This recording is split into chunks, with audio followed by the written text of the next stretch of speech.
Ukraine Russia యుద్ధం మొదలైన తర్వాతి నుంచి పుతిన్ బయటి దేశాల్లో పర్యటించడం చాలా అరుదు. ప్రస్తుతం పుతిన్ భారత పర్యటనలో ఉన్నారు. ఈ నేపథ్యంలోనే అసలు రష్యా అధ్యక్షుడు వ్లాదిమిర్ పుతిన్ జీతం ఎంత? ఆయనకు ఎలాంటి సౌకర్యాలు అందుతున్నాయి? ఎన్ని ఆస్తులు ఉన్నాయి? పుతిన్ ఎంత సంపదను దాచిపెట్టారు? ఆయనకు భారీ మొత్తంలో డబ్బు ఎక్కడి నుంచి వస్తోంది? ఆయనకు ఉన్న రహస్య సంపదకు సంబంధించిన పలు ఆరోపణలను ఈ స్టోరీలో తెలుసుకుందాం. క్రెమ్లిన్ అధికారిక ప్రకటనల ప్రకారం పుతిన్ వార్షిక వేతనం $1.40 లక్షల. అంటే మన భారత కరెన్సీలో ఏకంగా $1,26,00,000. కానీ ఫైనాన్షియర్ బిల్ బ్రౌడర్ వంటి విమర్శకుల ఆరోపణల ప్రకారం పుతిన్ దాచిన మొత్తం సంపద విలువ $200 బిలియన్ అంటే 18 లక్షల కోట్ల రూపాయలు వరకు ఉండవచ్చని అంచనా.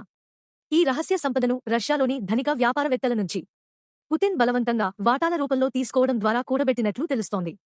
పుతిన్ తనకు నమ్మకమైన వ్యక్తులతో కూడిన భారీ నెట్వర్క్ ద్వారా ఈ ఆస్తులు కూడబెట్టినట్లు నివేదికలు చెబుతున్నాయి.